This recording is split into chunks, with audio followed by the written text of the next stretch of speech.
भैया ने निकाली तो निकालने के बाद में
उनके पास में करना चाहिए खाना नहीं था खाने के लिए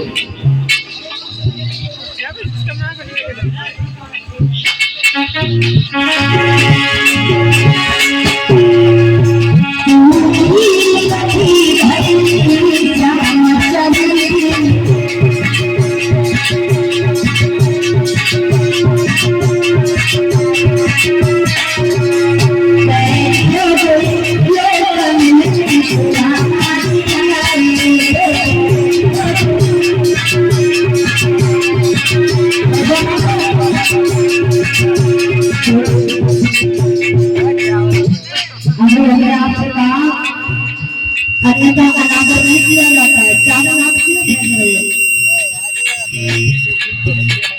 अरे चावल लो और थोड़े से रख दो भाई। छोटी कश्मीरी पे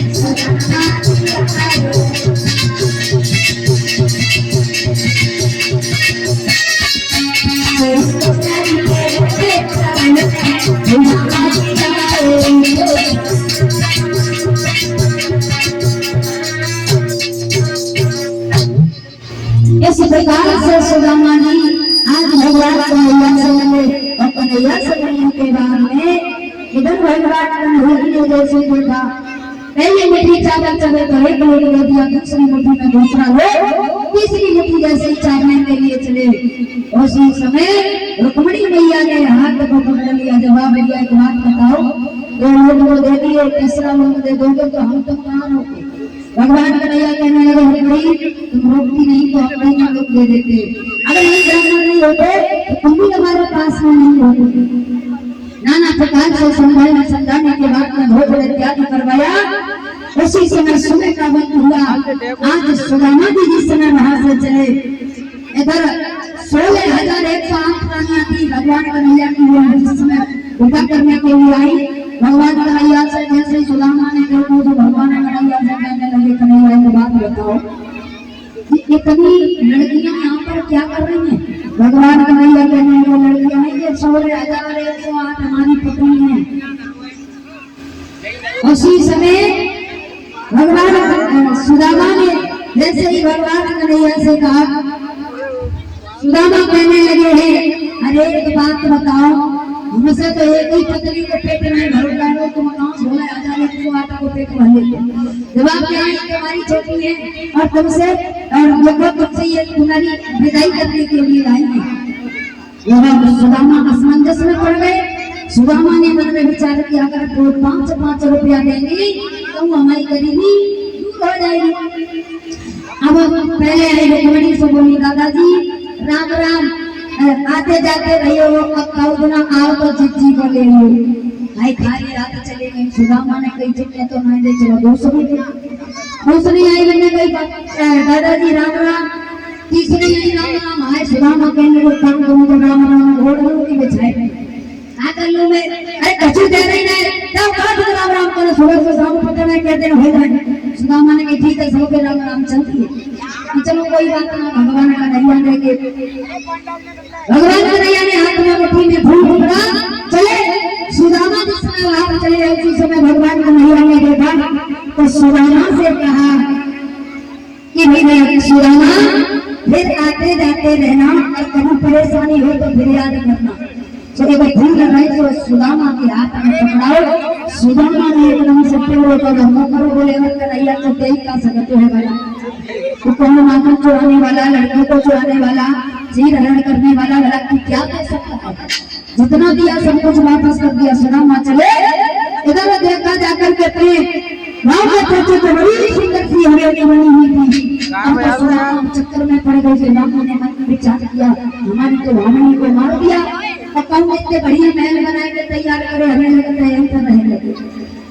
सही आवाज आई एकदम से स्वामी सुदामा ने जैसे अपनी पत्नी को देखा उसी महल में वो पेड़ से रहने लगे।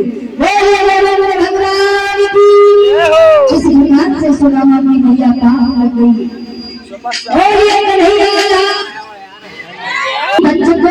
वो श्राप लगा हुआ था परीक्षित महाराज को 7वां दिन जाके वहाँ और जीवित होकर के तुम्हें घसे तक्षक चला परीक्षित को घसने के लिए।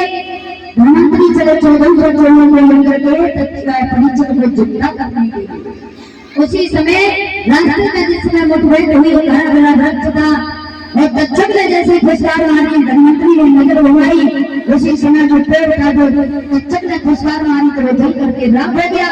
धनवंतरी ने नजर घुमाई उसी समय में पेड़ हरा भरा हो।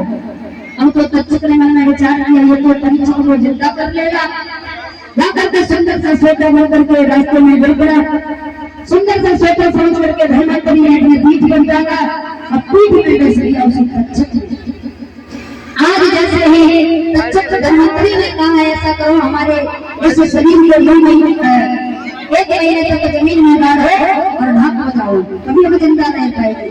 क्योंकि धनवंतरी महाराज की जहाँ तक नजर जाती थी वो चीज एकदम से बिल्कुल सही हो जाती।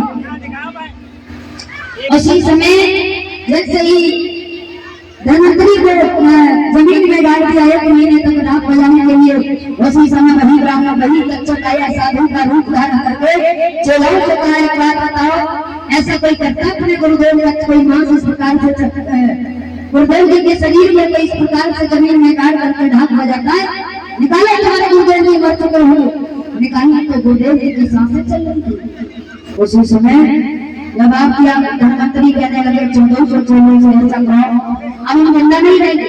एक रात में हमारे शरीर के थोड़े थोड़े टुकड़े में काट करके विभाजित करके और हरियाणा पकड़ी के लिए रख देना ताकि तुम सब 1400 चोरों में करके खा लेना 1400 धनवंतरी हो जाओगी।